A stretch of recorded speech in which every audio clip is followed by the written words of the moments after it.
Buonasera, buonasera, pace a tutti, benvenuti al nostro culto adorarti. Ti invito in questo momento a alzarti in piedi. Hai già salutato la persona alla tua destra, alla tua sinistra, di pace, che bello vederti, che gioia essere qui con te.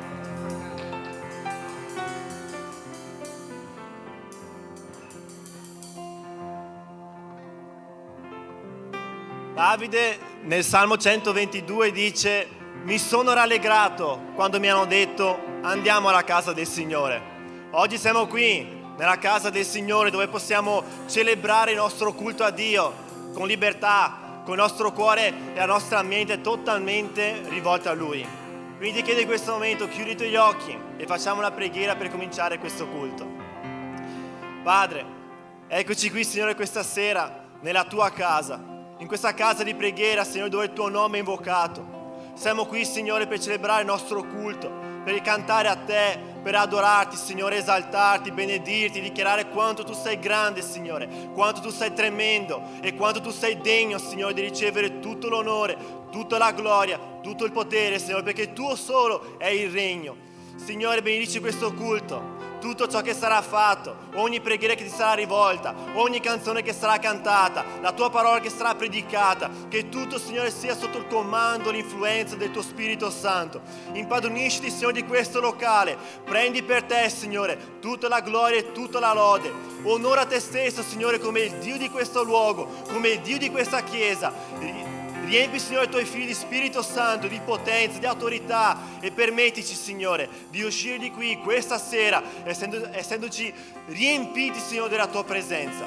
Onora te stesso, Signore, nel nome di Gesù. Amen. Amém, aleluia. Potete fare un applauso al Signore, quello che regna e vive i nostri cuori.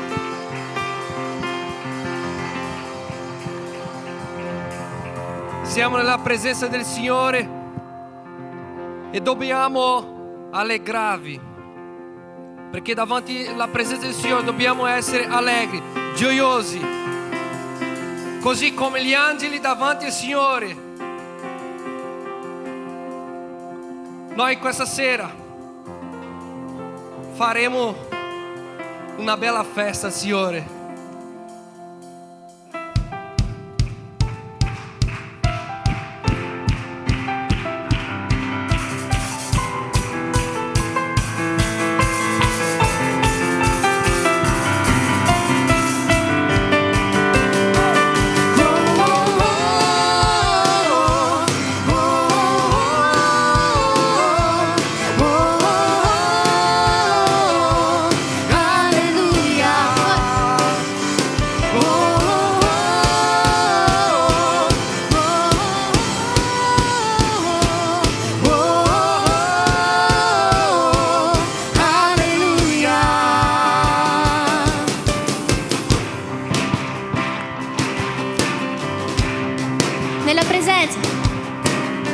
Nella presenza degli uomini, nella presenza degli angeli, sempre io ti loderò.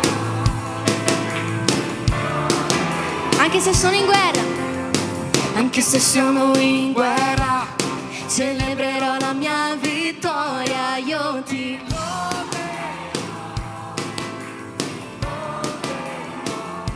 Su tutta la terra, un nuovo canto si sentirà, la tua allegria è la forza che mi dai, Dio di meraviglie, che meraviglie, loderò.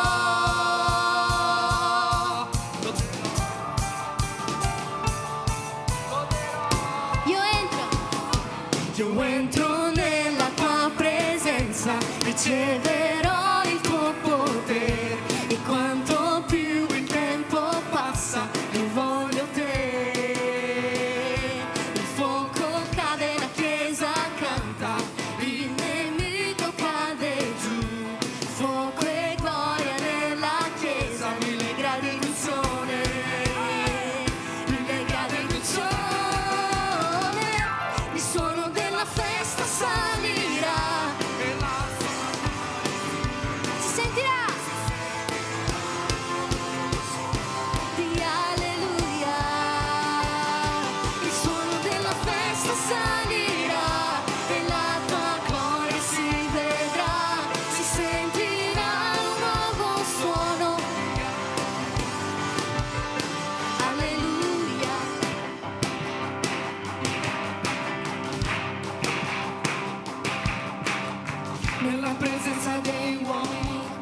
nella presenza degli angeli sempre.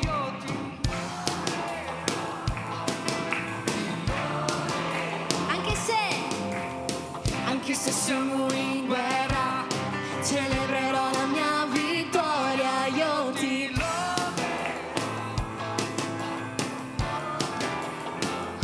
su tutta la terra un nuovo canto si sentirà, la tua allegria è la forza che mi dai, Dio di meraviglie, che meraviglie, loderò,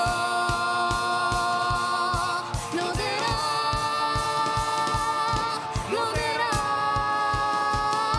Io entro nella tua presenza, riceverò il tuo potere, e quanto più il tempo passa, più voglio te. Il fuoco cade, la chiesa canta, il nemico cade giù, fuoco e gloria nella chiesa, mille gradi di unzione, mille gradi di unzione, il suono della festa salirà, si sentirà di alleluia, il suono della festa salirà e la tua gloria si vedrà, si sentirà un nuovo, solo la chiesa, il suono della, più forte,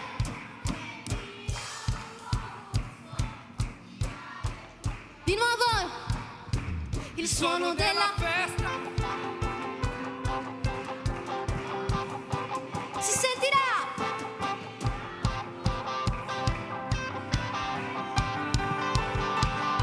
Il suono della festa salirà e la tua gloria si vedrà, si sentirà un nuovo suono di alleluia, il suono della festa salirà e la tua gloria si vedrà, si sentirà di alleluia, così con le mani.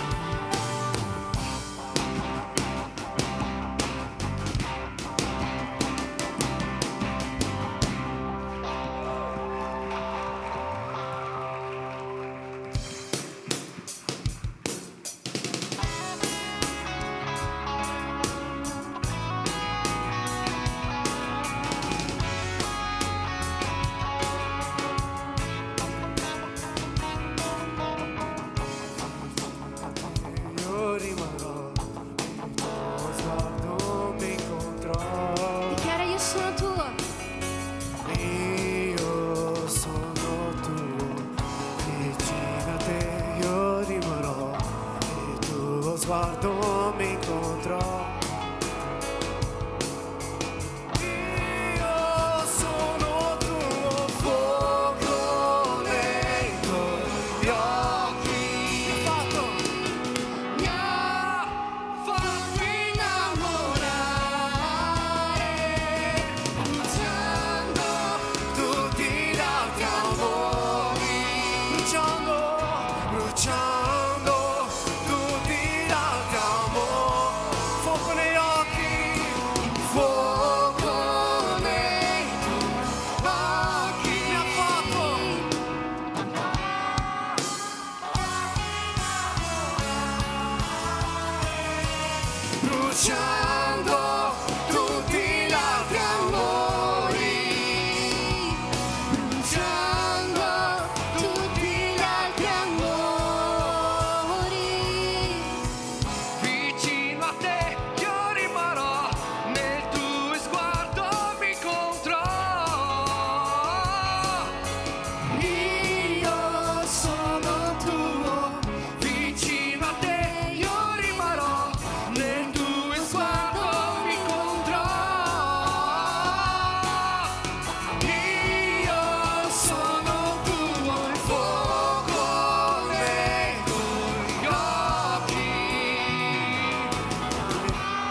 Chi ha ancora fame?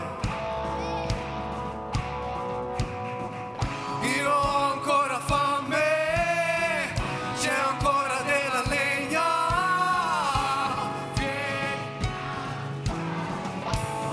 Vieni, vieni. Io ho ancora fame, c'è ancora. Vieni a bruciare, vieni a bruciare. Io ho ancora fame, c'è ancora della legna. Vieni a bruciare, vieni a bruciare. Io ho ancora fame, c'è ancora della legna. Vieni a bruciare. E noi che siamo sacerdoti. La fiamma non si spera mai. Noi che siamo sacerdoti, la fiamma non si spegnerà. Dichiara! Noi che Siamo sacerdoti, la fiamma. la fiamma non si spegnerà. La Non si spegnerà. Noi che siamo sacerdoti, la fiamma non si spegnerà. Noi che siamo sacerdoti, la fiamma non si spegnerà. Noi che siamo sacerdoti, la fiamma non si spegnerà. Fuoco nei occhi, fuoco dentro gli occhi, mi ha fatto innamorare, bruciando tutti i rati amori, bruciando tutti i rati amori, fuoco nei mi ha fatto bruciando tutti i rati amori.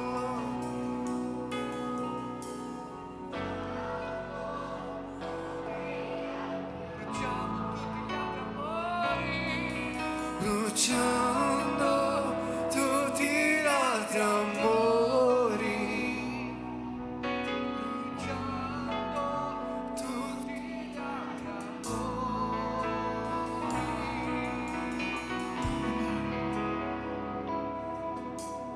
Vorrei che tu mi guardassi un attimo.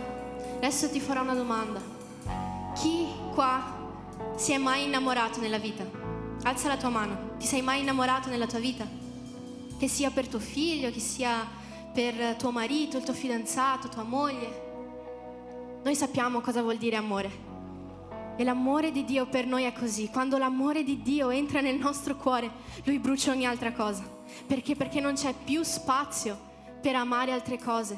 Non sto dicendo che se tu ami Dio non puoi amare gli altri. No, ma non c'è spazio tra Dio e l'amore per il denaro, e l'amore per gli idoli, l'amore per questo e per quello. Non c'è più spazio per ciò che ti ruba dalla presenza di Dio. E la Bibbia ci dice che Dio è un Dio geloso e Lui non divide la sua gloria a nessuno, e sicuramente non divide te con nessuno. Lui non ti vuole dividere, non vuole ogni giorno che tu sia combattuto tra stare nella presenza di Dio e uscire a fare altre cose.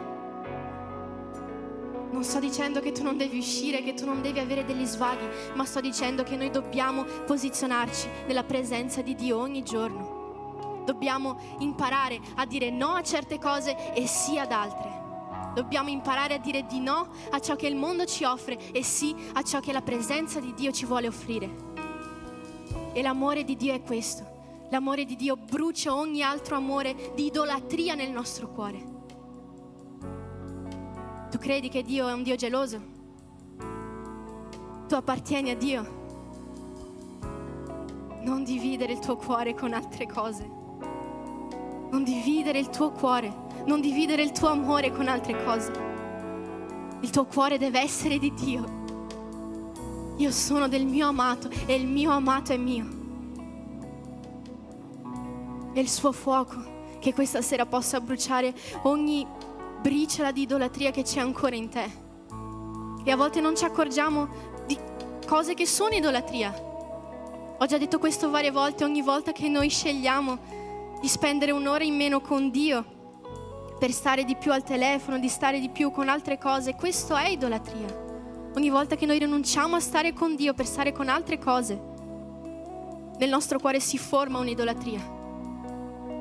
E Dio non vuole dividere questo, non vuole dividere l'altare del tuo cuore con altre cose.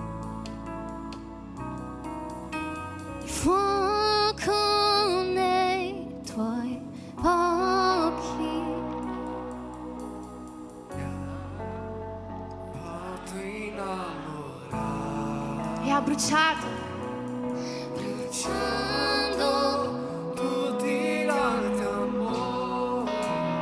sta bruciando, perché il tuo fuoco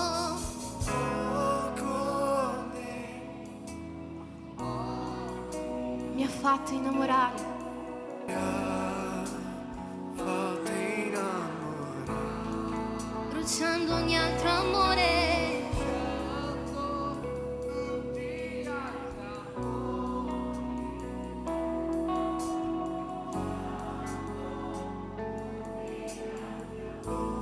Canta ancora una volta. Fuoco nei tuoi.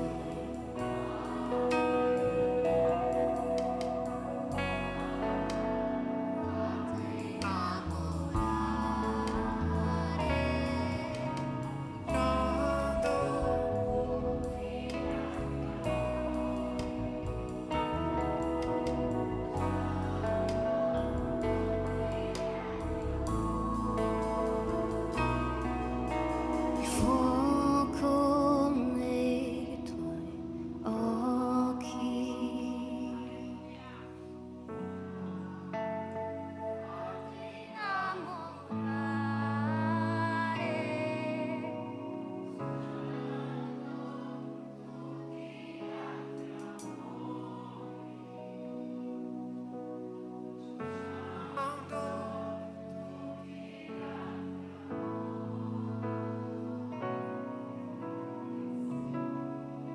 Alleluia.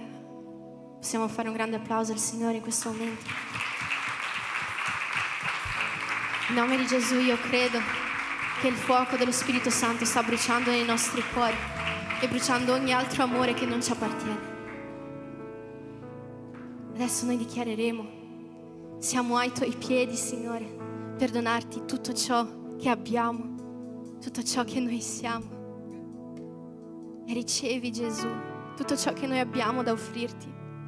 Sappiamo che forse non è tanto, ma è tutto ciò che abbiamo. E tutto ciò che abbiamo lo versiamo ai tuoi piedi.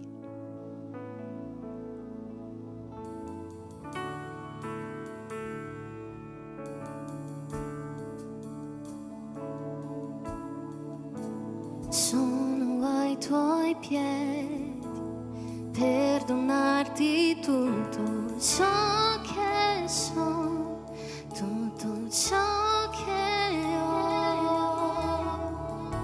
Ricevi qui, Gesù, il mio profumo, le mie lacrime che cadranno,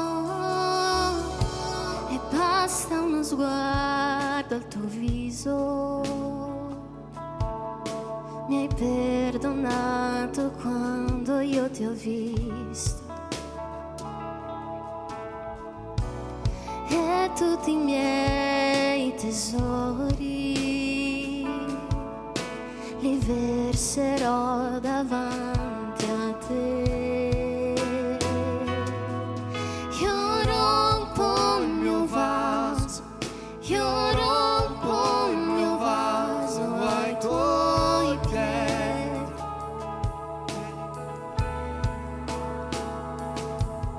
io rompo il mio vaso, io rompo il mio vaso ai tuoi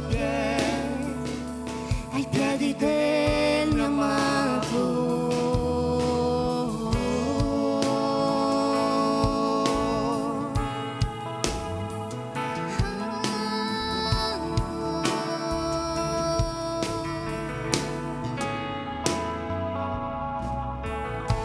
Sono ai tuoi piedi per donarti tutto ciò che so, tutto ciò che ho. Ricevi qui Gesù, il mio profumo, le mie lacrime che cadranno. E basta uno sguardo al tuo viso, mi hai perdonato quando io ti ho visto. E tutti i miei tesori li verserò davanti a te. Io rompo il mio vaso, io rompo il mio vaso ai tuoi piedi.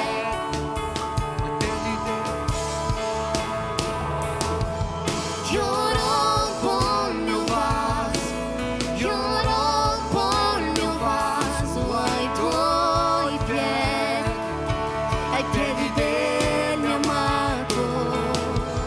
Io rompo il mio vaso, io rompo il mio vaso.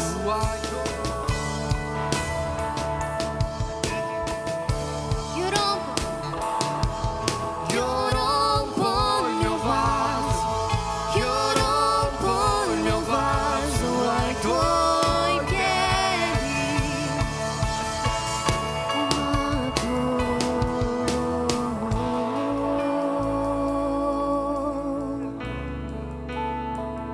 io romperò il mio vaso, Signore.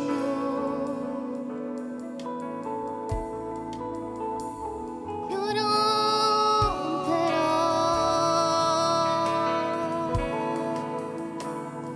e non importa il prezzo del profumo che ho versato, la tua presenza vale di più, la tua presenza vale di più e non importa il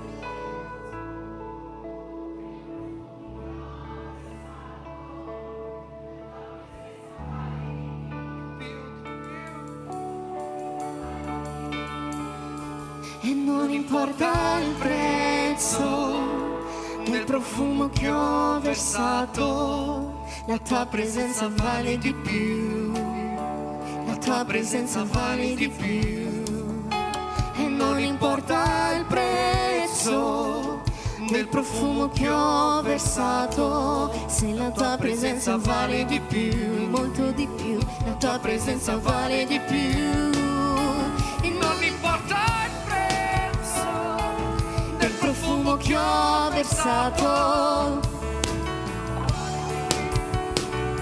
la tua presenza vale di più e non importa il prezzo del profumo che ho versato, la tua presenza vale di più, Gesù. E non importa il prezzo del profumo che ho versato, la tua presenza vale di più, molto di più. Io rompo il mio vaso, io rompo il mio vaso ai tuoi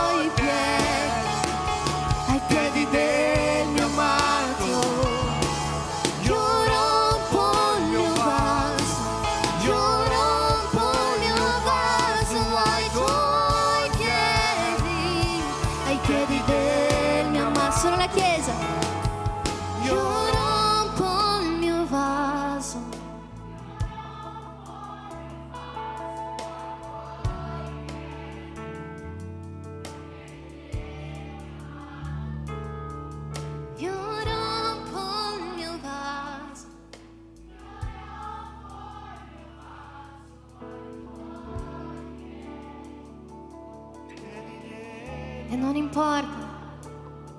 importa il prezzo del profumo che ho versato, la tua presenza vale di più, la tua presenza vale di più. E non importa il prezzo del profumo che ho versato, la tua presenza vale di più, la tua presenza vale di più.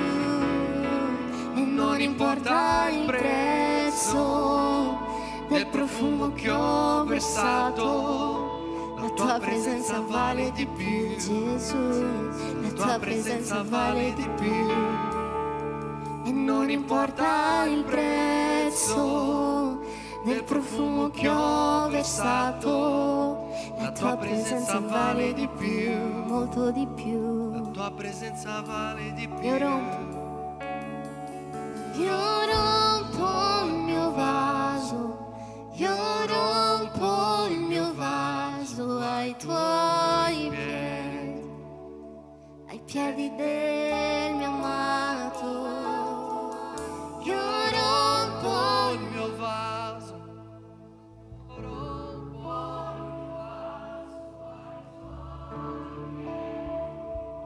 alza la tua voce al Signore e dichiara: io rompo.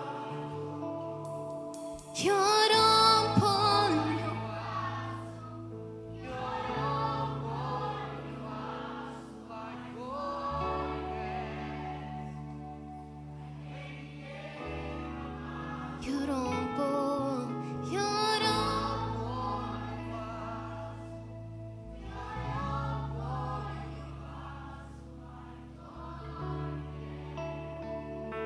ai piedi del mio amato.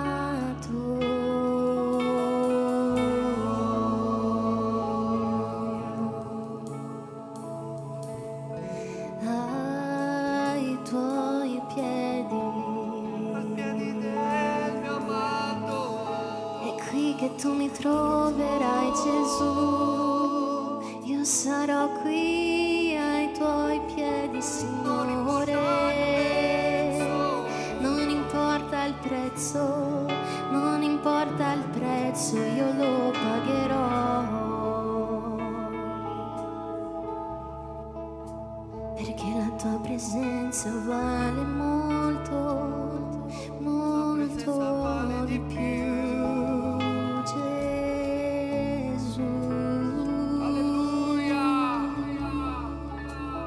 Quanto vale la tua presenza, Gesù? Adesso io non posso vivere senza la tua presenza. Non posso vivere senza di te. Ed è proprio qui che tu mi troverai. Io sarò qui ai tuoi piedi, Gesù. Ti sto aspettando, Gesù.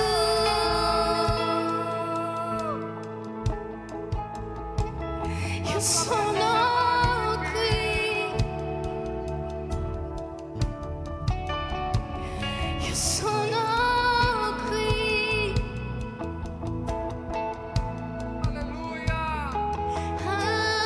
Ai tuoi piedi, Gesù. Non importa il prezzo, Gesù. Non importa il prezzo, Gesù. E non importa il prezzo. E non importa il prezzo del profumo che ho versato. La tua presenza vale di più.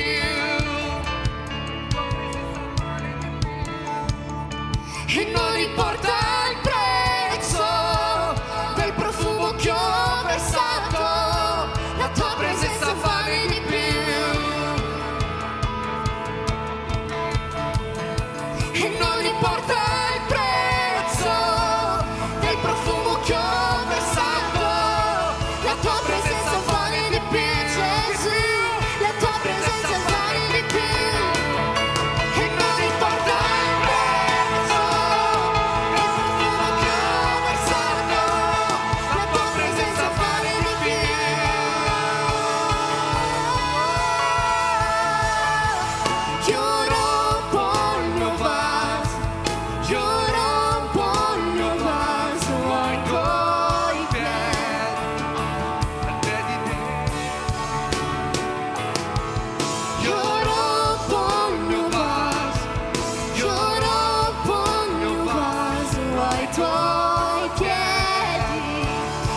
piedi del mio amato. Io rompo il mio vaso, io rompo il mio vaso ai piedi del mio amato. Io rompo il mio vaso, io rompo il mio vaso ai piedi del mio amato.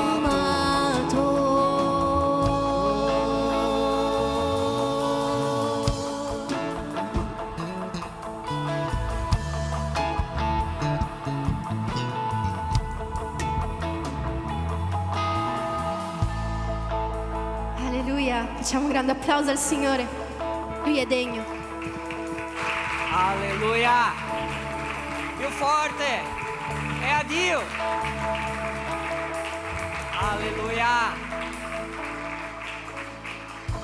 Penso io che la preghiera più bella, una dei più belli, è quella che noi forse abbiamo bisogno di un lavoro o siamo così preoccupati perché abbiamo bisogno di una casa o i nostri documenti c'è qualche problema o nella nostra vita c'è qualcosa che non va. Però quando siamo così preoccupati, pieni di cose, arriviamo qua nella casa del Signore e diciamo: oggi non voglio chiederti niente, oggi Dio voglio solo dire che la tua presenza è quello che vale di più, è quello che voglio, la tua presenza, perché la tua presenza cura il mio cuore, la tua presenza è quella che è più importante, che fa con che io vado avanti, che non mi fermo, che fa che io vinto tutto. La presenza di Dio è quello che più importa. Amen? E Dio è così buono, che la sua parola ci insegna di tutto quello che noi abbiamo bisogno. Se c'è un problema sul tuo matrimonio, c'è lì dei principi di Dio che ti fa bene e che va bene al tuo matrimonio. Ah, no, il mio matrimonio non va bene, ma ho problema nel mio lavoro, che c'è un problema là col mio capo, un problema di rapporto. Anche su questa cosa ci sono principi di Dio lì, scritti sulla Bibbia, che ti dà la risposta giusta, che fai vincere anche questo. Qualche problema, qualche area della tua vita, nella parola di Dio c'è scritto un principio importantissimo che ti aiuterà a vincere qualsiasi problema.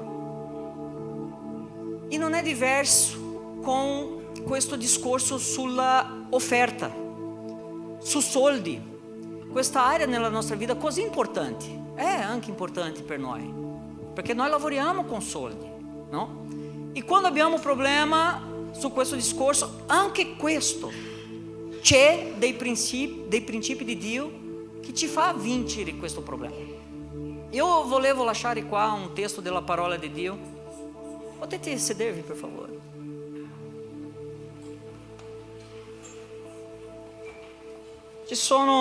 C'è un versetto biblico importante, volevo condividere con voi, perché ci insegna una cosa importante. Prima di tutto, mi raccomando, portate pazienza con l'italiano, va bene? Penso che è un po' meglio che prima, pastore? Va bene? Dov'è la Gavi? La Gavi è la nostra aiuta qua. È lì. È sparito. Mi ha lasciato da sola. Va bene.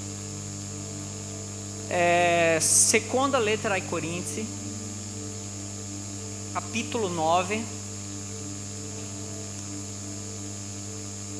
versetto 7 e 8. Potete mettere qua. Seconda lettera ai Corinzi, capitolo 9, versetto 7 e 8. Vado a leggere in portoghese, però potete vedere lì. Dice così: cada dê conforme determinou em seu coração, não com pesar ou por obrigação, pois Deus ama quem dá com alegria. E Deus é todo poderoso para fazer que lhe seja acrescentada, presta atenção, toda a graça, para que em todas as coisas, em todo o tempo, tendo tudo o que é necessário, vocês transbordem em toda boa obra. Quando noi facciamo quello che Dio gli piace, quando diamo, e questa è la parola, quando facciamo l'offerta con il cuore, non per forza, non perché è un obbligo, anche perché non è un obbligo, ma quando facciamo del cuore, la benedizione di Dio viene verso di noi, è una cosa automatica. E quando noi diamo qualsiasi valore, non c'è scritto sulla parola di Dio che deve essere 10, 1, 2, no, questo non importa. Importa quello che quando facciamo con il cuore, con la gioia, Dio ti benedice. Va bene? E non ti benedice poco, è con tutta la sua gloria, tutta la sua, come ho letto lì, com todas as suas bênçãos, em todo o tempo, em tudo, por qualquer problema, qualsiasi problema che abbiamo bisogno. Ma mi raccomando, deve essere una offerta di gioia, quello che viene dal tuo cuore. Va bene? Quindi in questo momento preghiamo per l'offerta, per le decime, e chiudiamo i nostri occhi un attimo, facciamo un'altra preghiera a Dio.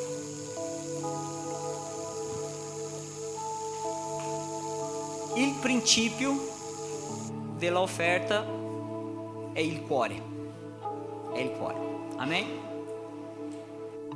Amém. Oramos. Pai, eu quero te agradecer por esse momento. Muito obrigado por esse tempo tão precioso e essa oportunidade, esse privilégio de ofertar na tua casa, de ofertar na tua presença. E eu sei que essa oferta talvez não é aquilo que eu gostaria de ofertar, mas é uma coisa que vem do meu coração. É aquilo que o Senhor plantou dentro de mim. E eu estou aqui como uma forma de adoração, ofertando ao Senhor. Pai, e nesse momento eu quero pedir a tua bênção sobre toda a tua casa, sobre todo o teu povo que está aqui nessa noite. Em nome de Jesus, Pai, que os seus celeiros transbordem, que suas bênçãos ricas dos céus venham de encontro a essa família, meu Deus. Que todas as portas que devem ser fechadas sejam fechadas em nome de Jesus, e as janelas dos céus que devem ser abertas sejam abertas sobre a família, sobre o teu servo, sobre a tua filha, Pai, em nome de Jesus. Nós abençoamos esse momento, consagramos essas ofertas ao Senhor, esses dízimos ao Senhor, em nome de Jesus. Amém.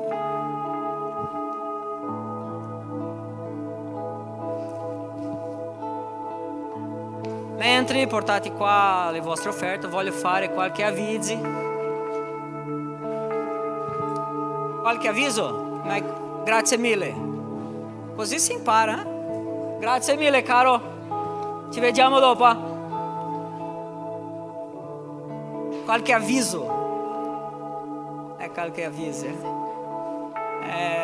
Almeno i bambini sono fantastici. Amém, glória a Dio.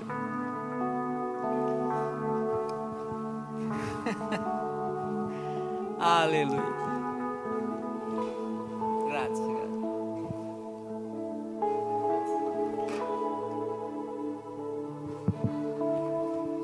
Allora,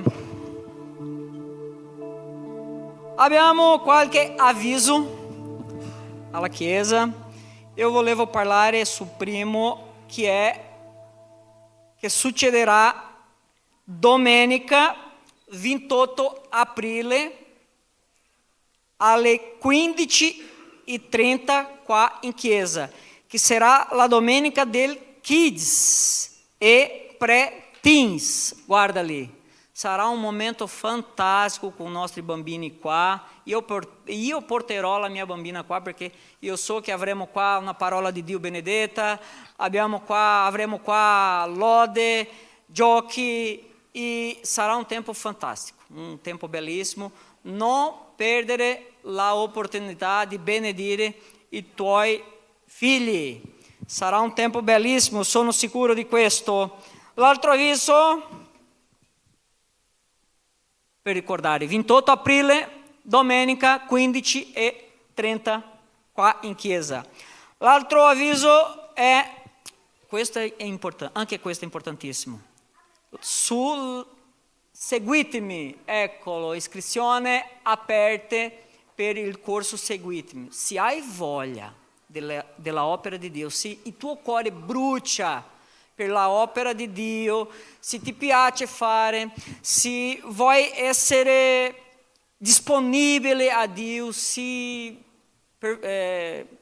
porventura, non so se è così che si dice, vuoi fare parte di questa squadra, vuoi servire a Dio qua in sua chiesa, mi raccomando che faccia questo corso qua.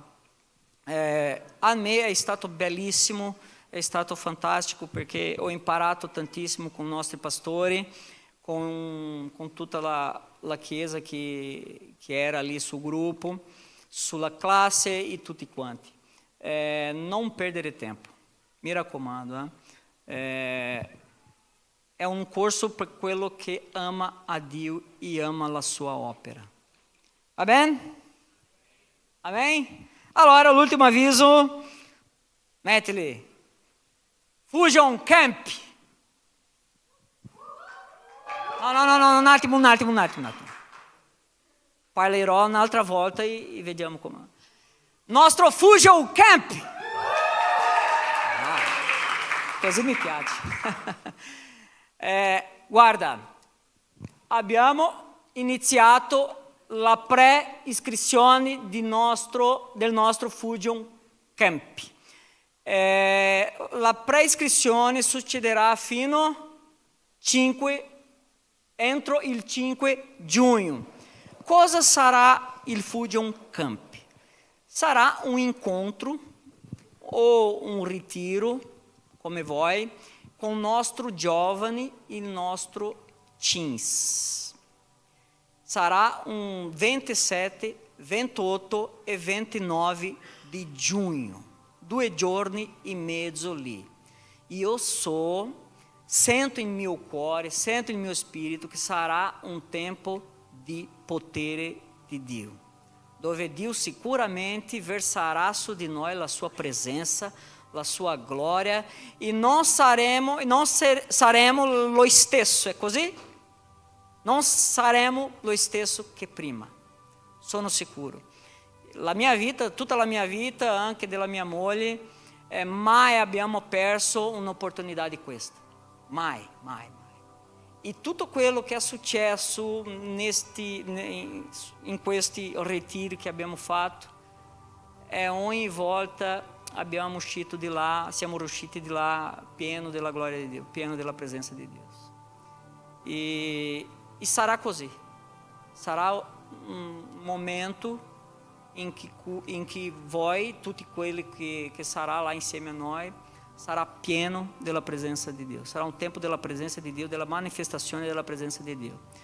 Il nostro valore che abbiamo messo qua da 60 euro è tutto incluso, tutto, da mangiare, anche una, come si dice, una camicia, una maglietta, vi regalai, come si dice questa parola?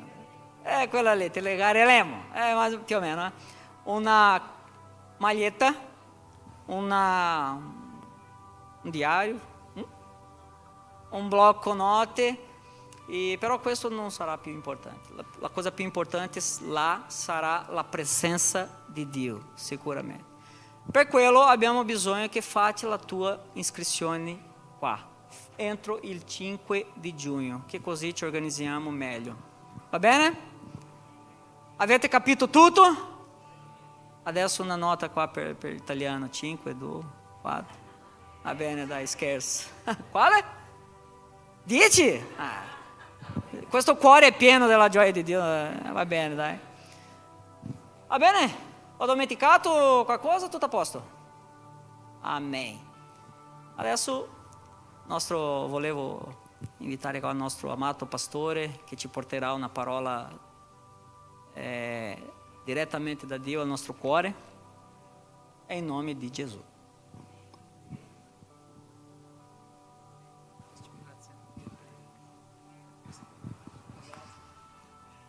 Amen, pace del Signore a tutti. Tutto bene? Voglio farvi una domanda un po' informale prima della predica. C'è qualcuno che, senza che la Gabi traduca, c'è qualcuno che non capisce italiano? Raffaele, che capisci? Se capivi, non rispondevi. Se non capivi. C'è qualcuno che capisce poco italiano, che fa molta fatica, ha bisogno della traduzione, a parte te Lucas che siamo fregati, ma che ha bisogno della traduzione in portoghese? Nessuno? Mamma mia, cittadinanza per tutti. Abbiamo bisogno della traduzione per la live. No, ma mettiamo la traduzione scritta sotto.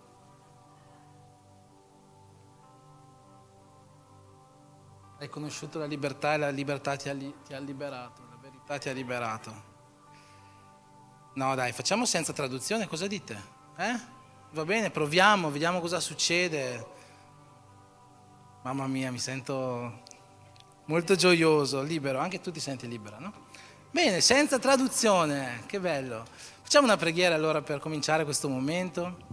Che Dio ci dia grazia e che chi non capisce troppo bene italiano dia interpretazione istantanea di tutto quello che stiamo dicendo questa sera. Amen. Padre, nel nome di Gesù voglio ringraziarti, Signore, per questa serata che ci stai facendo vivere alla tua presenza. Abbiamo sentito la tua potenza in mezzo a noi questa sera, abbiamo sentito la tua gloria in mezzo a noi questa sera e io credo, Signore, che tu abbia ricevuto un'adorazione vera in spirito e verità da questa Chiesa, ma in questo momento, Signore, io ti chiedo grazia e unzione affinché la tua parola possa essere portata a tutta la tua Chiesa, che questo non sia solo un momento per imparare di più della parola di Dio, che sia non solo un momento per ascoltare delle parole da un pulpito, ma che possa essere un momento in cui il tuo spirito possa agire veramente e diversamente nei nostri cuori e ci faccia uscire da questa riunione, da questo incontro diversi da come siamo entrati, che il tuo Spirito Santo possa attivare in noi questa sera il desiderio di vivere una nuova vita vicino a te. Io ti prego per questo nel nome di Gesù. Amen. Amen. Vi chiedo di aprire le vostre Bibbie, potete sedervi, vi chiedo di aprire le vostre Bibbie nella lettera di Giacomo.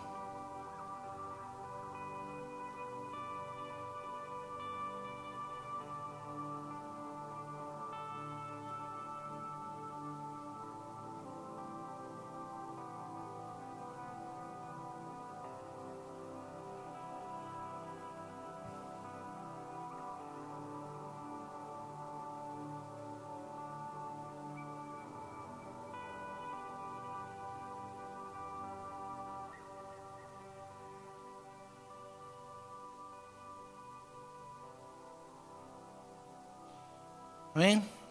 Lettera di Giacomo è verso la fine della Bibbia, capitolo 4. Oggi leggeremo un po' di versetti.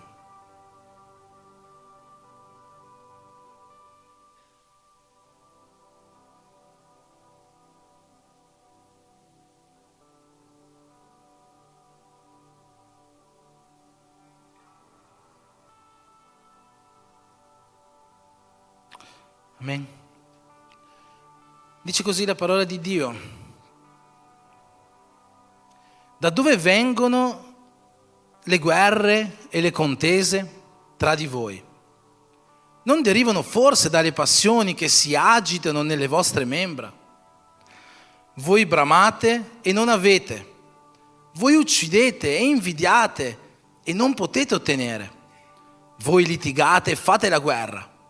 Non avete perché non domandate.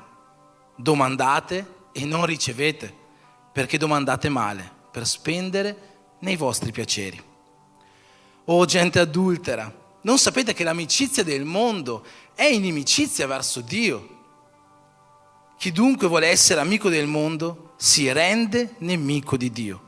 Oppure pensate che la scrittura dichiari invano che lo spirito che Egli ha fatto abitare in noi ci brama, ci desidera fino alla gelosia? Anzi, Egli ci dà una grazia ancora più grande. Perciò la scrittura dice: Dio resiste ai superbi e dà grazia agli umili. Sottomettetevi dunque a Dio, ma resistete al diavolo ed egli fuggirà da voi. Avvicinatevi a Dio ed egli si avvicinerà a voi. Pulite le vostre mani, o peccatori, purificate i vostri cuori, o doppi d'animo. Siate afflitti, fate cordoglio e piangete. Sia il vostro riso convertito in lutto e la vostra allegria in tristezza. Umiliatevi davanti al Signore ed egli vi innalzerà. Amen. Fino qua. Prima che mi dimentico, facciamo la presentazione dei visitanti di questa sera, così da poterli ricevere in un modo degno. Sono con noi oggi Rodrigo, Talia, Anna Laura, Misael e Marianna. Là dietro ci sono Eliane e Gabriela. Ok, qua. E Gelson. Là dietro. E Beatrice e Gabriel. Di là. Ok, mamma mia. Scusate per la pronuncia. Che cosa può dire la Chiesa a tutti loro? Siete benvenuti nel nome di Gesù. Se c'è qualcuno vicino che può dargli un abbraccio di benvenuto a queste persone.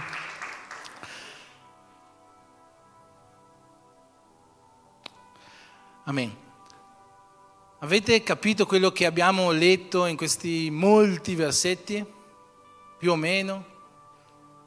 Quello che è da capire come prima cosa è a chi sta parlando in questa lettera Giacomo, in questi passaggi a chi sta parlando. È sempre importante, no, nella Bibbia capire a chi le persone si stanno rivolgendo, a chi le persone stanno parlando. Ad esempio Gesù, ci sono momenti in cui fa dei discorsi ai farisei, ci sono dei momenti in cui fa discorsi agli apostoli, momenti in cui fa discorsi ai pubblicani. Dobbiamo sempre capire chi è il target, no? A cui si riferisce la parola di Dio in quel momento, perché così possiamo portare veramente ciò che è stato scritto nella parola oggi ai nostri tempi in un modo sano, non prendendo dei versetti qua e là e creando delle dottrine strane. In questi versetti Giacomo si sta rivolgendo a delle persone molto precise. E noi capiamo che si sta rivolgendo nel versetto 4, quando Giacomo dice: «Oh gente adultera, non sapete che l'amicizia del mondo è inimicizia verso Dio?» Questi versetti ci fanno capire molto bene a chi Giacomo si sta riferendo, no? Perché quanti di noi dicono che amano il mondo? Quanti di noi dicono che amano Dio? Un po' di più, gloria a Dio. Quindi sicuramente questi versetti non si stanno riferendo a noi, giusto? A noi cristiani, a noi credenti. Ti faccio una domanda, però, no? Segui un po' questo ragionamento. Che cos'è l'adulterio? L'adulterio è quando una persona tradisce il suo coniuge, giusto? Quindi questi versetti a chi si stanno riferendo? Si stanno riferendo proprio a noi. Si stanno riferendo alla Chiesa di Cristo. Qua Giacomo dice: «Oh gente adultera, voi state tradendo Dio e dando la vostra amicizia al mondo». La parola che Giacomo scrive qua, per quanto possa essere dura e magari non molto piacevole da ascoltare, è proprio per noi. E è importante che noi capiamo questo. E qua Giacomo non sta dicendo non potete avere amici nel mondo, non sta dicendo questo. Anzi, dovete avere amici nel mondo. Perché se avete amici nel mondo potete portare questi amici a Dio. Ma sta dicendo non dovete amare l'istituzione del mondo. non dovete amare ciò che il mondo vi offre. No, è stato anche ministrato qua prima dalla Gabi. Non dobbiamo amare ciò che il mondo ci offre, noi dobbiamo amare Dio. E qual era qua il problema che stava sorgendo, no? in queste parole di Giacomo? Perché Giacomo sta dicendo a queste persone, o gente adultera, non amate il mondo, ma dovete amare Dio. Perché sta dicendo questo? Lo dice nei primi versetti, no? Dice, voi desiderate, ma non ricevete. Voi domandate, ma non ricevete, o non ricevete perché domandate male. Avete seguito questa parte, no? Quando la diceva. Sono versetti anche molto conosciuti. Molte volte noi usiamo questi versetti un po' togliendoli da questo contesto, non in un modo sbagliato, no? Ma diciamo, qua Giacomo sta dicendo che tu devi pregare in un modo specifico. Tante volte avete sentito questo, no? Quello che Giacomo sta dicendo qua, quando dice che voi domandate ma non ricevete perché domandate male, è perché non domandate in modo specifico. Non è una cosa sbagliata, è giusto, noi dobbiamo chiedere in un modo specifico, ma non è questo che Giacomo si sta riferendo qua. Giacomo non vuole dire tu devi domandare in modo... Giacomo non vuole dire se tu vuoi un lavoro devi chiedere qual è il lavoro che tu vuoi. Non sta dicendo questo, non è sbagliato, quando noi preghiamo possiamo pregare in un modo specifico, sicuramente è meglio, ma non è questo che si sta riferendo qua Giacomo. Quando qua Giacomo dice voi pregate e non ricevete perché domandate male, perché per spendere nei vostri piaceri. È questo che si sta riferendo Giacomo. Non è perché non chiedete in un modo specifico. Domandate male perché ciò che domandate è per spenderlo nei vostri piaceri. E questa parte della parola ci insegna a vivere secondo la volontà di Dio. Purtroppo no, la Bibbia purtroppo no, è meglio da un certo punto di vista, ma nel corso degli anni la Bibbia è stata divisa, come saprete, in capitoli e versetti e paragrafi. Non è che quando Giacomo ha scritto la lettera, ha scritto capitolo 1, capitolo 2, versetto 33, questa è una divisione che è avvenuta successivamente, no? Anche la divisione in paragrafi è avvenuta successivamente. Questo capitolo 4 è diviso in 2 paragrafi, ma in realtà è un unico testo.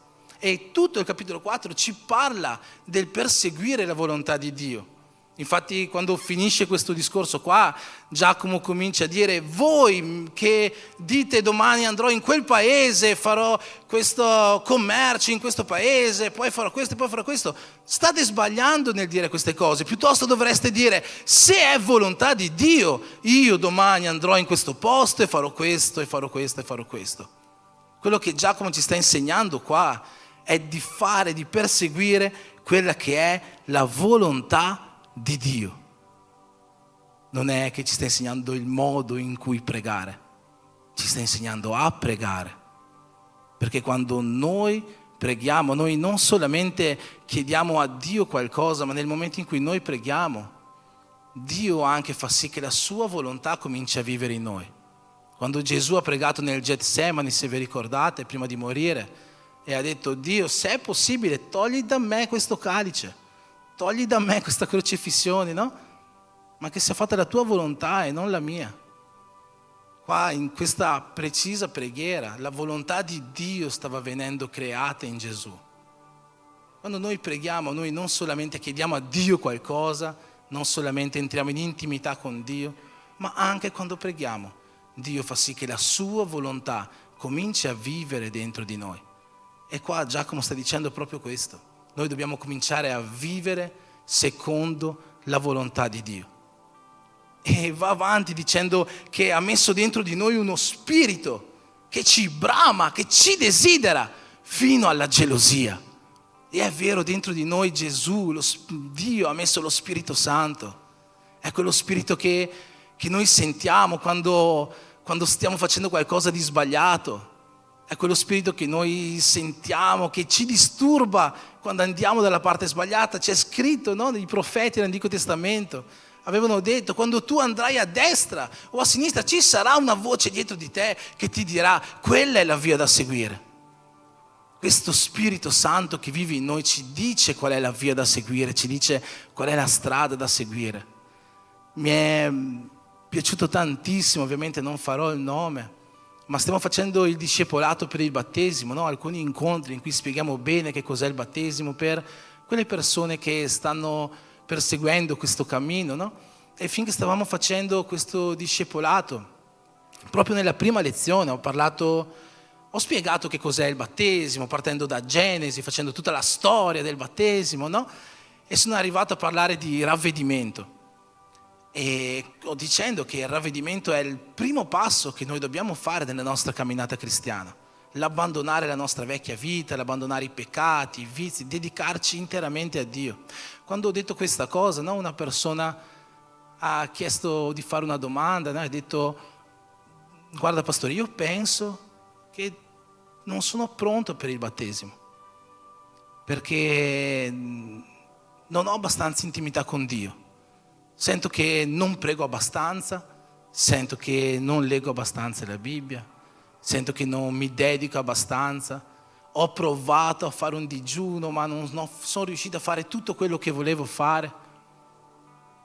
Quando ho detto queste cose, no, il mio cuore si è riempito di gioia, perché gli ho detto: guarda, sicuramente tu sei già pronta per fare il battesimo, perché lo Spirito Santo vive in te e ti sta amministrando tutte queste cose. A parte che ho conosciuto molte poche persone che prima di battezzarsi hanno già compiuto dei digiuni, no? Ma oltre a questo, veramente tu potevi vedere in questa persona lo Spirito Santo che viveva nel suo cuore e che le diceva ciò che è giusto e ciò che è sbagliato, e incomodava questa sua attitudine magari di non dedicarsi troppo a Dio. Quando invece in realtà vi assicuro che è una persona che già si dedica molto a Dio e alla sua parola. E questo Spirito Santo che Dio mette in noi ci brama fino alla gelosia e vuole che noi viviamo una vita allineati con la volontà di Dio. E qua questo testo ci dice un mistero, un segreto, un qualcosa di grandioso per riuscire a vivere allineati con la volontà di Dio. Potrei dirlo di sorpresa, ma tanto penso che è da 20 minuti che lo leggete dietro di me. Questo testo ci dice: avvicinatevi a Dio e Lui si avvicinerà a voi. Se noi vogliamo vivere allineati con la volontà di Dio, noi non possiamo camminare in un'altra direzione rispetto a Dio. Se noi vogliamo vivere allineati con la volontà di Dio, noi dobbiamo cominciare ad camminare verso Dio, ad avvicinarci a Lui. E la cosa più bella è che quando noi ci avviciniamo a Lui, Lui inizia ad avvicinarsi a noi. E questa non è una frase fatta, non è qualcosa che speriamo, questa è pura realtà. È pura realtà perché la Bibbia ce lo dice, ma è anche pura realtà perché questa è una legge spirituale. Abbiamo parlato un pochino di leggi spirituali anche nel nostro discepolato, parlando della legge, del riscatto. Abbiamo parlato di questa legge velocemente anche la settimana scorsa in questo culto. Le leggi spirituali sono leggi che Dio ha messo per far funzionare il mondo spirituale, no? Dio ha fondato la terra su delle leggi naturali come la forza di gravità, no? Le forze concentriche, che ne so, io non ho studiato queste cose, magari qualcuno lo sa meglio di me, ma ci sono delle leggi naturali, ci sono delle leggi civili, ci sono delle leggi morali, no? Una legge che Dio ha messo dentro il nostro cuore, come c'è scritto nel profeta Geremia, e ci sono anche delle leggi spirituali a questo mondo.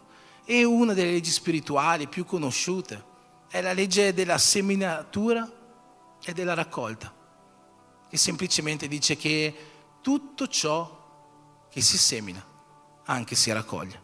È una legge che si fonda su alcuni principi che spiegano questi principi stessi, questa legge. Il primo principio è: se tu semini, di sicuro tu raccogli. Il secondo principio si basa sul cosa seminiamo. Che cos'è che stai seminando? Perché in base a quello che tu semini, tu raccoglierai. È quello che ho detto la settimana scorsa, no? Se una persona semina patate, non raccoglierà angurie, raccoglierà patate.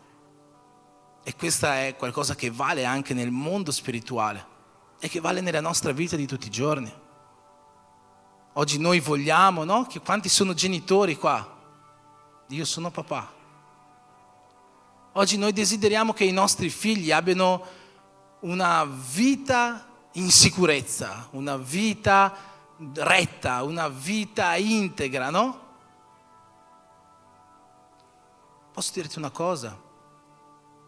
Se tu semini una parolaccia dentro la tua casa, questo è quello che raccoglierai dentro la tua casa.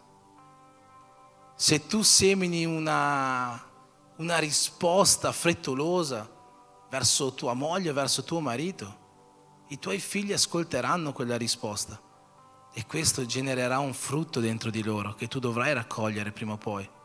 Un frutto di ribellione, forse oggi, forse un frutto che lo perseguiterà nella sua vita da sposato un giorno.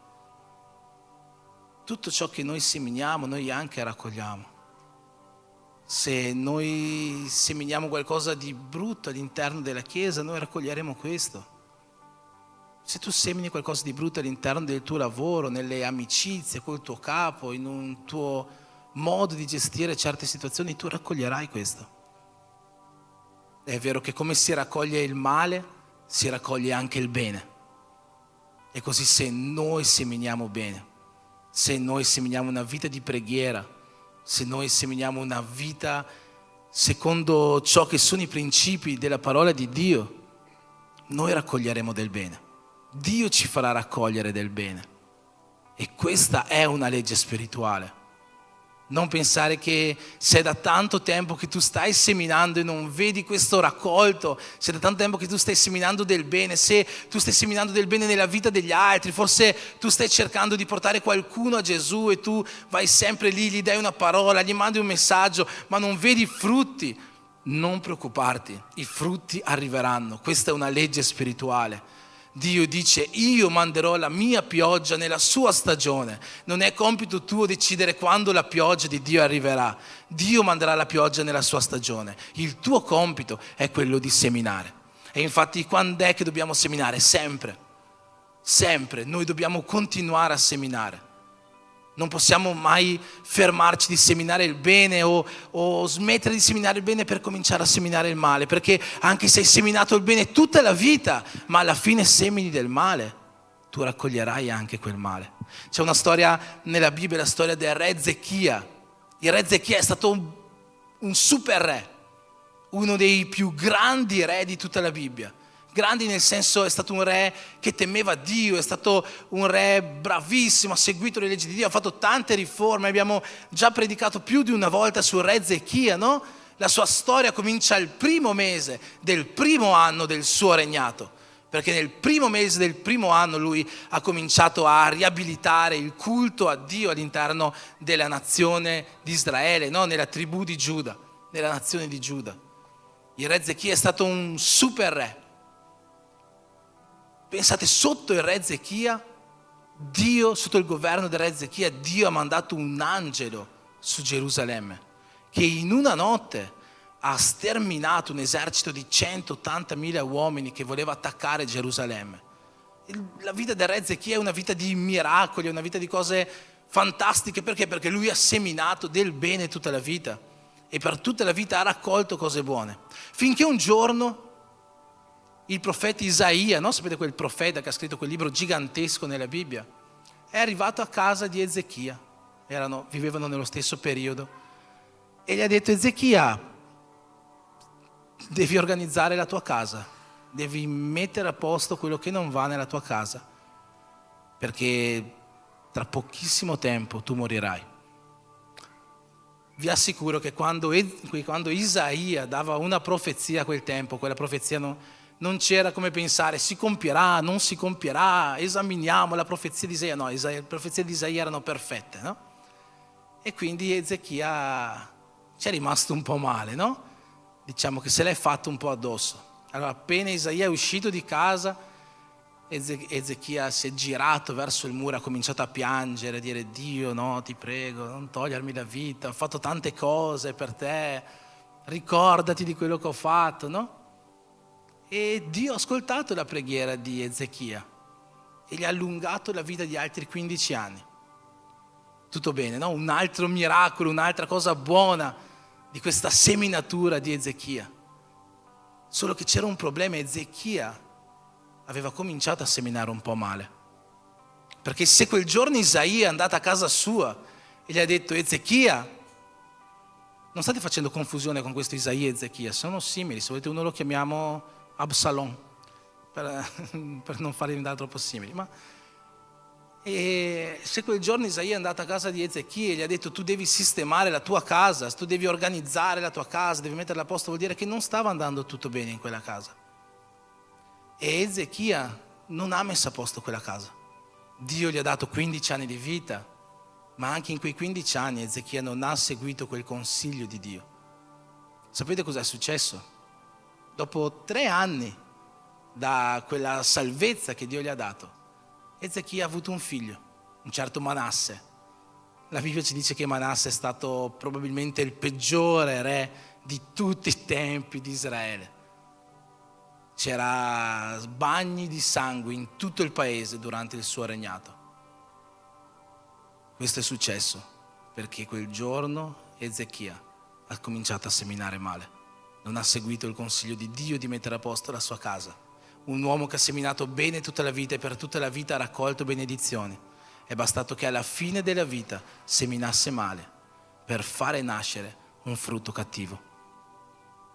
Noi dobbiamo seminare in ogni momento della nostra vita e non possiamo smettere di seminare. E seminiamo dovunque noi possiamo.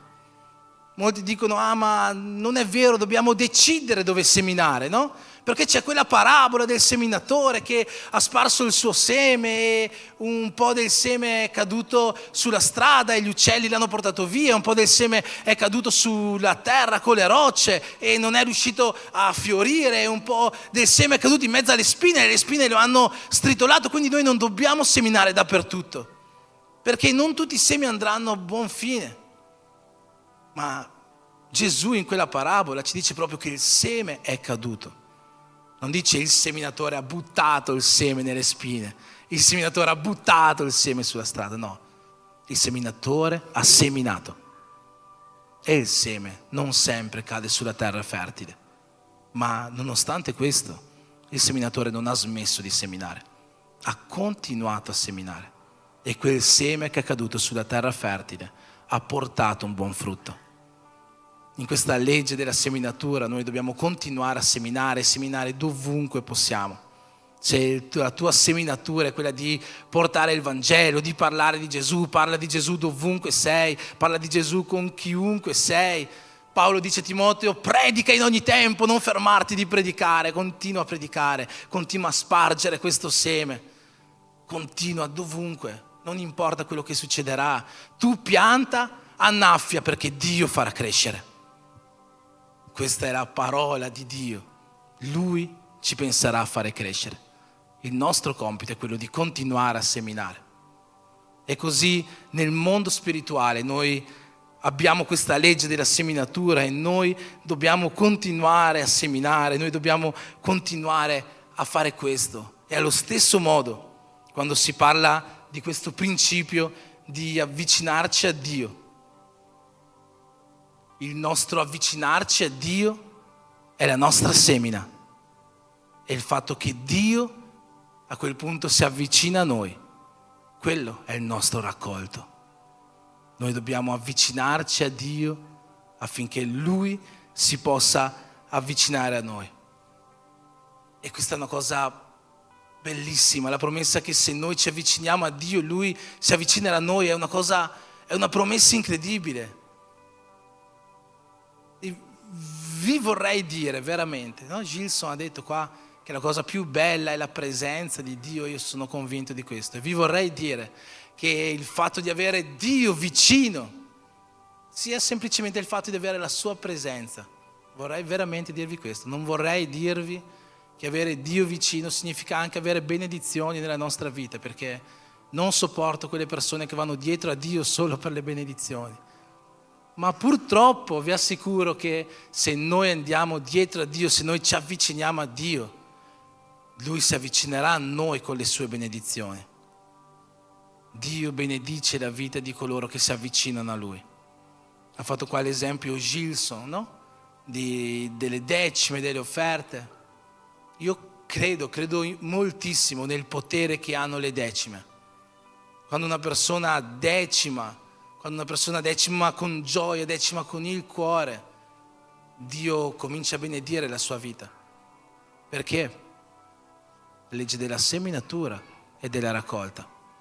Malachia 3:10, portate oggi tutte le decime alla casa del tesoro e mettetemi alla prova in questo, vedrete se io non aprirò le finestre del cielo e non riverserò su di voi tante benedizioni che non saprete più dove riporne.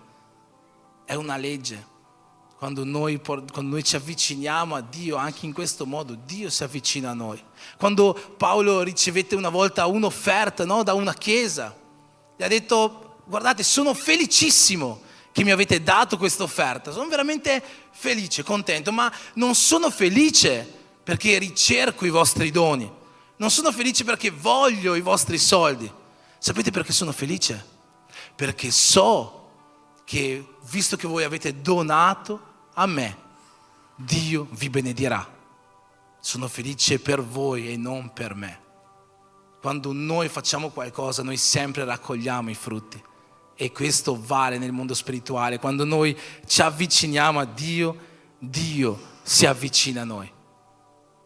Sapete qual è il modo migliore per avvicinarci a Dio e così attivare questa benedizione di Dio su di noi?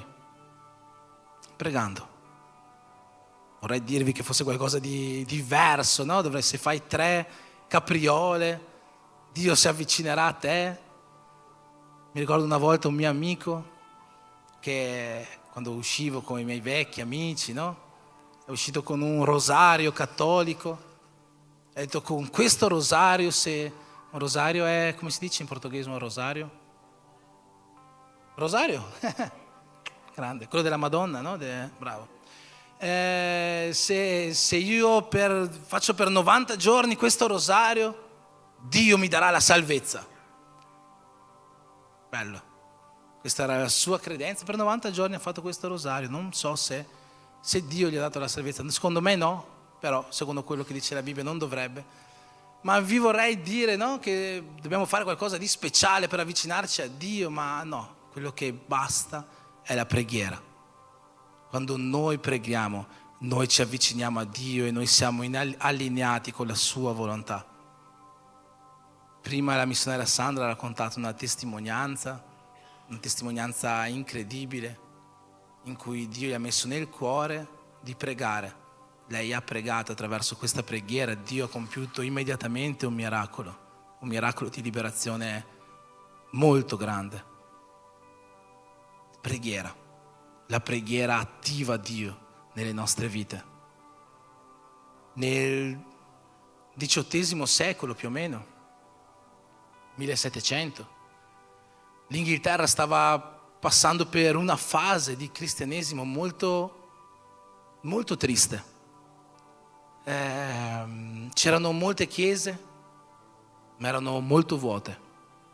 I pastori delle chiese predicavano sermoni morti per delle chiese morte. Si dice che ogni 6 case più o meno, una casa era una casa di prostituzione.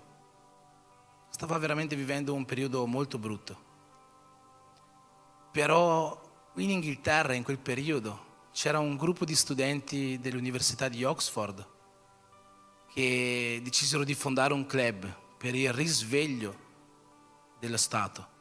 Lo chiamarono Holy Club, il club santo. Tra di loro c'erano alcuni esponenti del cristianesimo conosciuti fino ad oggi come John Wesley, come George Whitefield. E un giorno queste persone di questo club si misero a pregare insieme per un risveglio. E pregarono.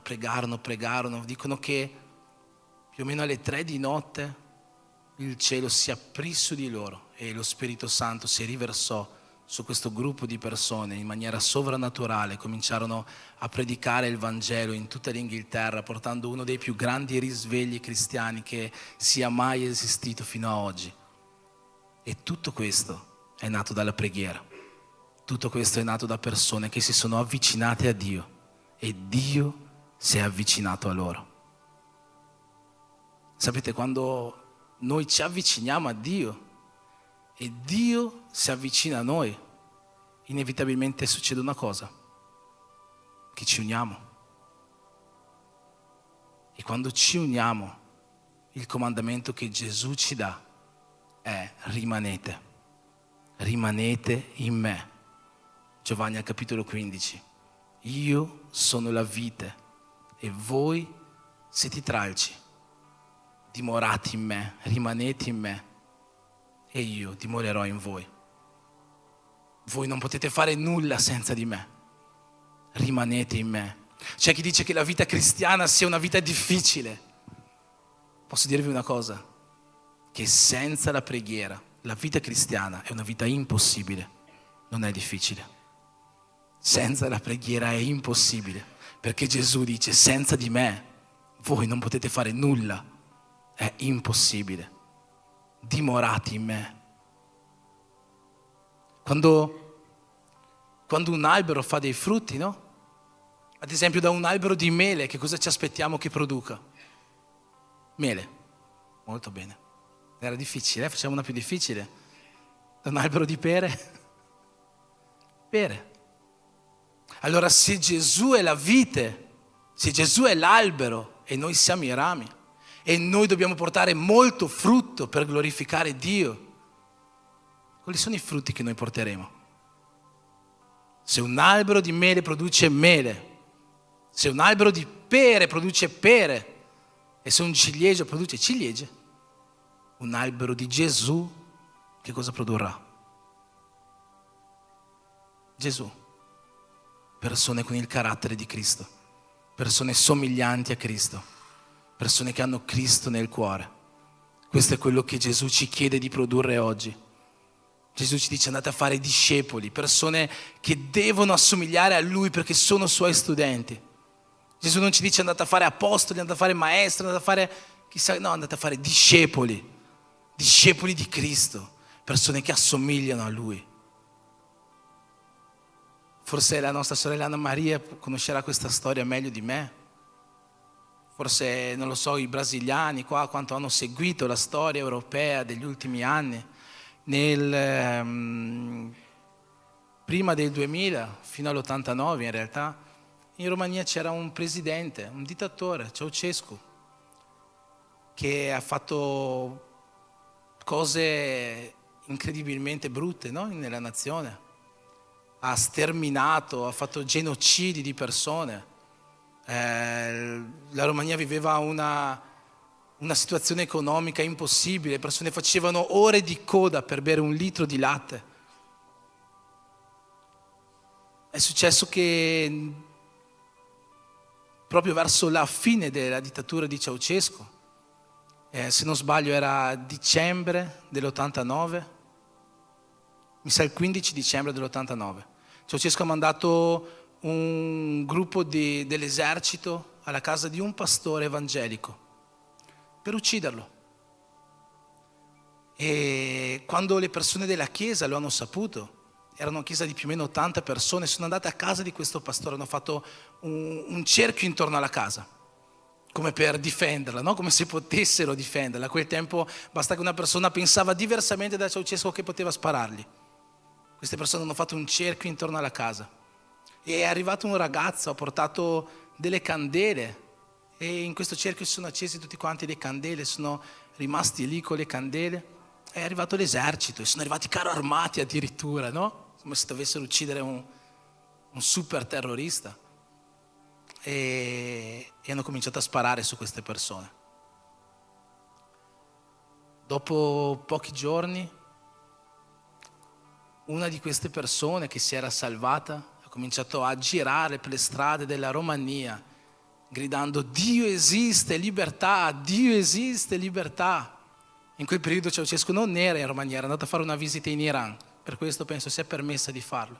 Solo che questa persona ha scaturito altre persone e dopo pochi giorni moltissime persone rumene erano in piazza, quella che oggi si chiama la piazza della rivoluzione, a gridare contro il regime di Ceausescu e hanno fatto cadere il regime di questo dittatore. E dopo di questo hanno fatto un'intervista a quella persona che aveva portato le candele a quella casa di quel pastore, no? Era stata ferita una gamba in quel raid che era stato fatto, era in ospedale e gli hanno detto: come ti senti dopo tutto questo? E che questo ti è costato la perdita di una gamba. E quel ragazzo ha detto: è vero, io ho perso una gamba, ma io sono stato colui che ha acceso la prima candela.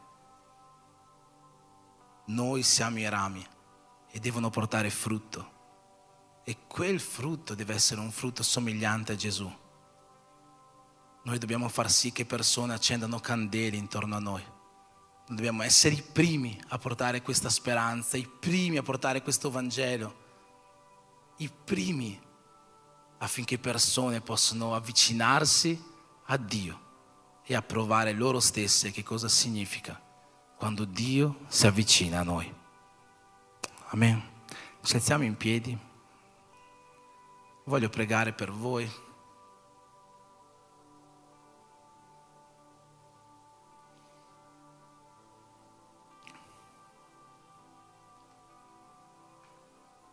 Che ognuno di noi possa sperimentare che cosa significa avvicinarsi a Dio. Se oggi tu ancora non hai provato nella tua vita questo, che tu possa cominciare a vivere una vita di preghiera, a vivere una vita di intimità con Dio, affinché Dio possa veramente rivelare cose nuove al tuo cuore, affinché Dio possa veramente parlare in un modo nuovo a te e tu possa sentire Dio vicino a te. Non soltanto la sua presenza, ma insieme alla sua presenza le benedizioni che arrivano dallo stare vicino a Dio. Che tu possa essere quella persona che anche se con 5 pani e con 2 pesciolini vai da Gesù a consegnargli quello che hai, ti avvicini a Lui, e quando ti avvicini a Lui vedi quanto immenso può essere il potere di Dio nella tua vita e nella vita delle persone intorno a te. Che tu possa essere un ramo che una volta che si è avvicinato a Dio possa rimanere nell'albero. Rimani in Lui, perché senza di Lui tutto ti sarà impossibile. Non c'è vita cristiana se noi non siamo attaccati a Lui, ma se noi rimaniamo in Lui, se noi abbiamo una vita di preghiera con Lui, allora noi sì che lì riusciremo a portare molto frutto, e il nostro frutto devono essere dei piccoli Gesù che camminano qua sulla terra, persone col carattere di Cristo, persone che non hanno paura di accendere la loro candela e portare speranza e il Vangelo di Dio in questo mondo. Amen.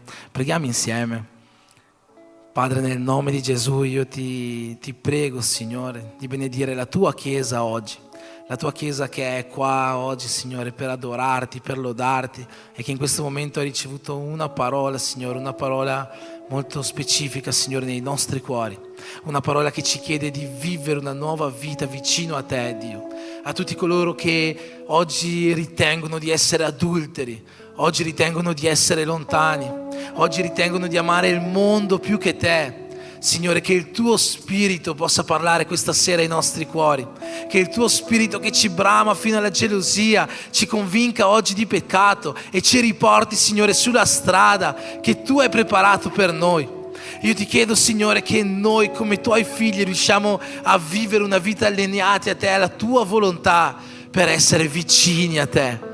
Io, Padre, ti chiedo che una volta quando siamo vicini a te, tu possa mostrarti attraverso la tua potenza, attraverso il sovrannaturale, attraverso la tua presenza sulle nostre vite.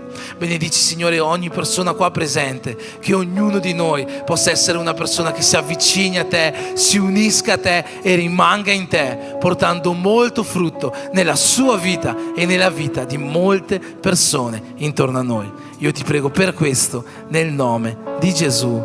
Amen.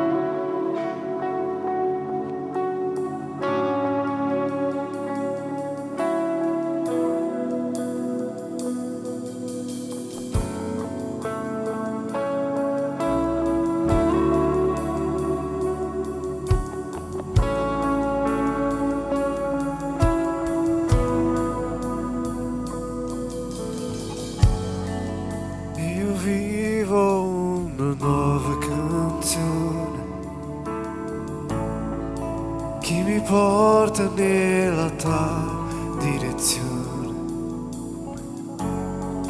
che mi fa vedere l'amore e io vedo te, e io vedo te.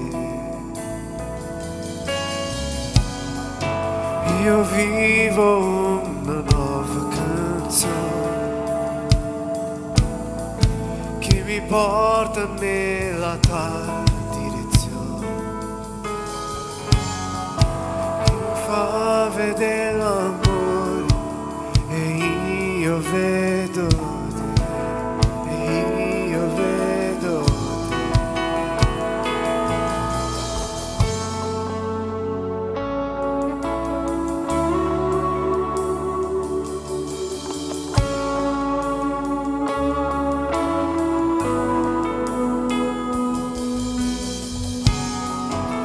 Io vivo una nuova canzone che mi porta nella tua direzione,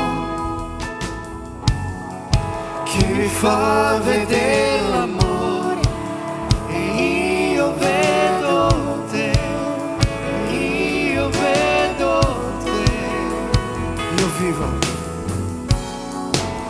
Io vivo una nuova canzone che mi porta nella tua direzione, che mi fa vedere l'amore e io vedo te, e io vedo te.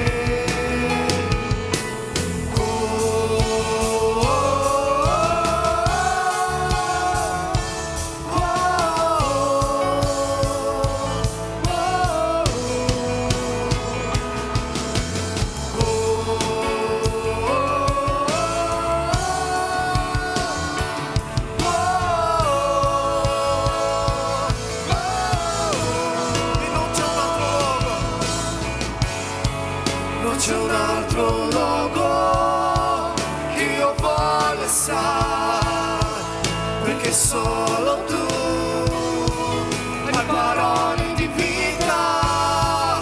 Non c'è un altro luogo che io voglio stare, perché solo tu hai parole di vita.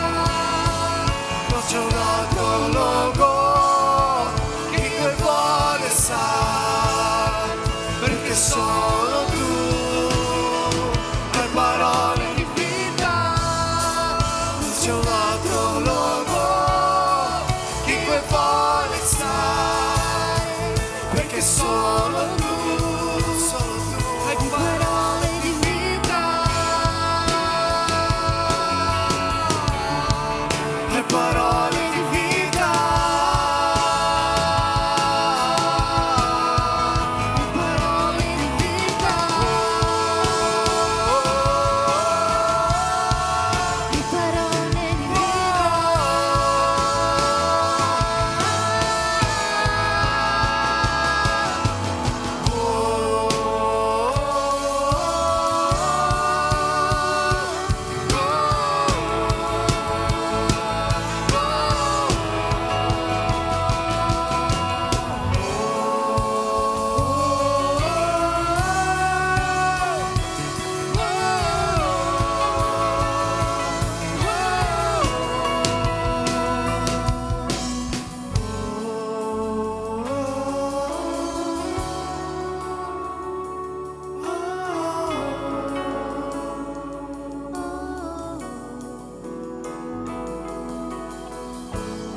Non c'è un altro luogo in cui vuole stare,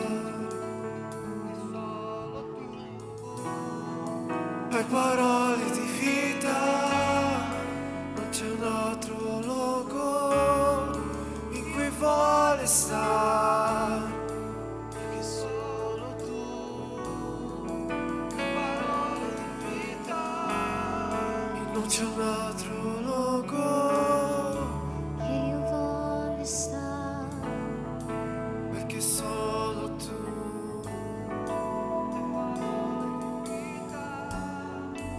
c'è un altro luogo in cui vuole stare, perché solo tu hai parole di vita, hai parole di vita, Solo tu. hai parole di vita, hai parole di vita.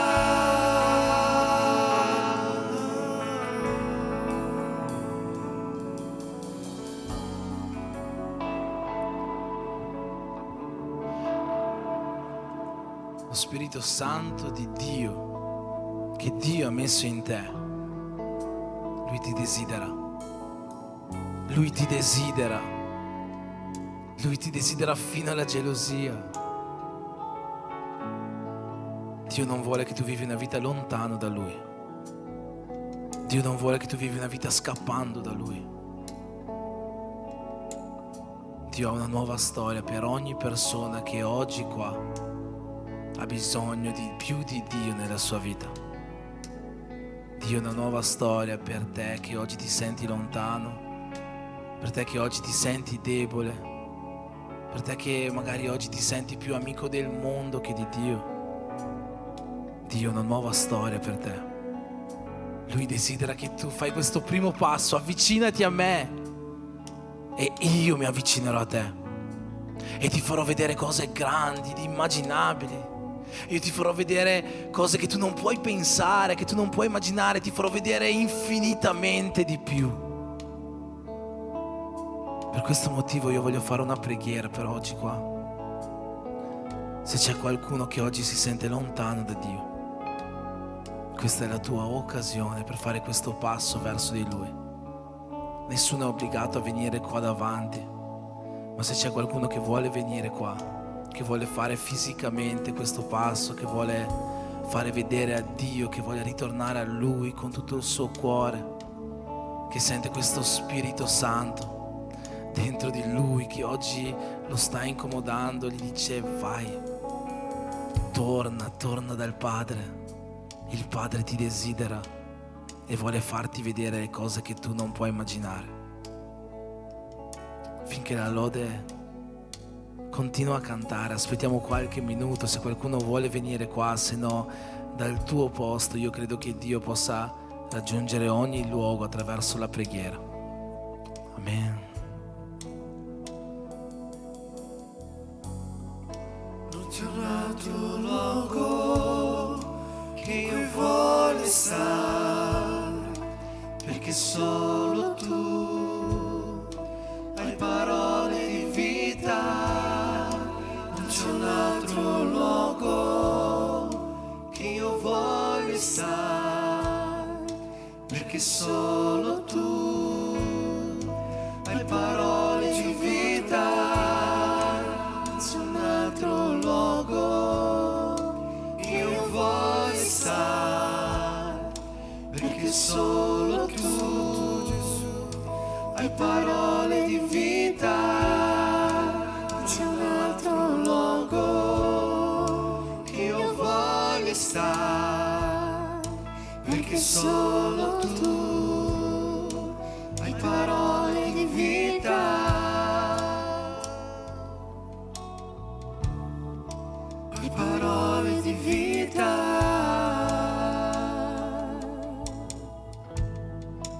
Hai parole di vita. Hai parole di vita.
traboccare, oh senti la tua gloria, oh senti la tua gloria, riempimi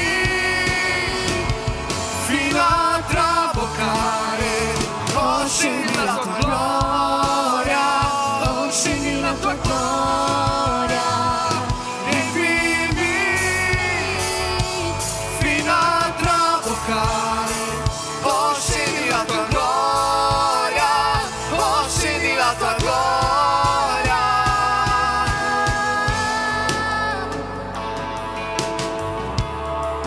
oh senti la tua gloria, la tua gloria.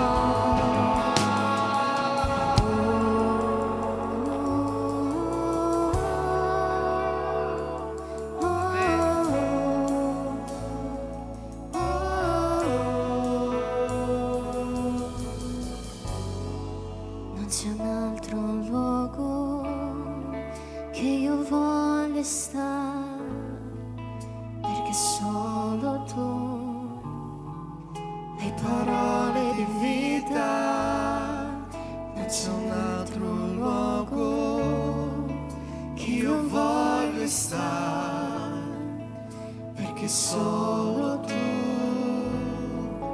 hai parole di vita. Dichiara questo forte sulla tua Non c'è un vita. altro luogo. Alza la tua voce, dichiara questo a Dio. Non voglio stare in un altro luogo. Perché solo tu, Solo tu, Padre, hai parole di vita. hai parole di vita. Non c'è un altro luogo che io voglio stare, perché solo tu hai parole di vita.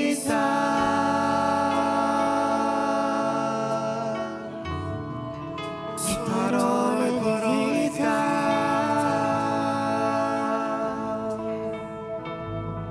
Riempimi di questa vita,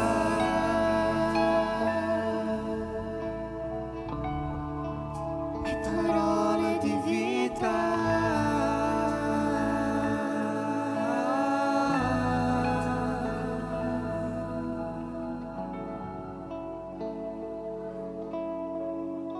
Gli apostoli avevano capito questo. Non c'è un altro luogo dove voglio stare, solo vicino a te, Gesù. Avviciniamoci a Dio e Lui si avvicinerà a noi. Non scappare da Lui. Lui ti vuole, Lui ti desidera. E lo Spirito che ha messo dentro di te, io so che ogni giorno ti dice: quella è la via, seguila, seguila. Il Padre ha grandi cose, infinitamente di più di quello che tu immagini, preparate per te. Amen. Facciamo un applauso al nostro Signore.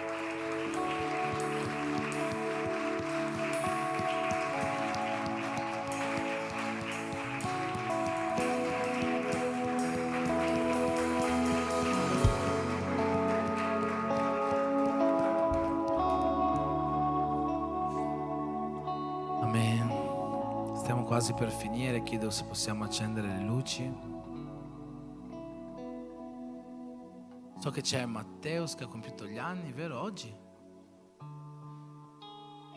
C'è qualcun altro che ha compiuto gli anni questa settimana? Festeggiamo i compleanni. Chiedo se qualcuno ha compiuto gli anni, chiedo di salire qua sul pulpito. Faremo la preghiera finale, daremo la benedizione apostolica, dopo canteremo tutti insieme tanti auguri. Ok? Si può chiamare Matteo? Qualcun altro che ha compiuto gli anni? Abbiamo questa brutta usanza di fare gli auguri a chi ha compiuto gli anni. Anche se è la prima volta che vieni qua e hai compiuto gli anni in questa settimana, sei benvenuta a passare un momento di vergogna insieme a noi.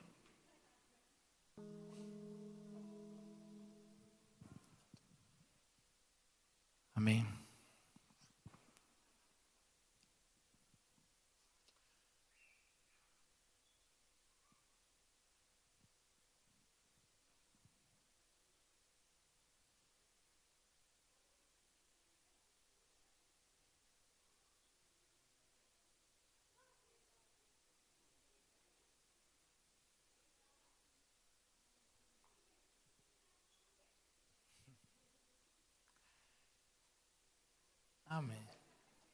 finché Matteo ci pensa, facciamo una preghiera insieme chiedendo a Dio che possa benedire la nostra settimana, chiedendo a Dio che possa benedire le nostre case, chiedendo a Dio che la sua benedizione possa riposare su ognuno di noi, ci doni pace, ci doni salute, ci doni allegria, gioia, ci doni benedizioni, ma soprattutto che la sua presenza non si allontani dai nostri cuori.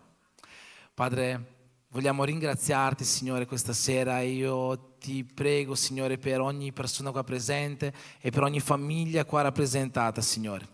Voglio che tu, Signore, benedica ogni famiglia qua presente. Io ti chiedo, Signore, che le tue benedizioni non si allontanino da noi, che la tua gioia, che la tua pace, che il tuo amore e soprattutto la tua presenza, Signore, siano sempre vicino a noi. Tu ci chiedi di avvicinarci a te per primi, Signore. Allora io ti chiedo anche che questa settimana possa essere una settimana in cui questa Chiesa passi in preghiera, passi pregando, passi avvicinandosi sempre di più a te per vedere la risposta che tu puoi dare alle nostre vite e le grandi cose che tu puoi fare in mezzo a noi. E che l'amore di Dio Padre, che la grazia di Gesù Cristo e che la comunione che noi abbiamo con lo Spirito Santo sia con tutti noi, e come uni in Cristo possiamo dire Amen.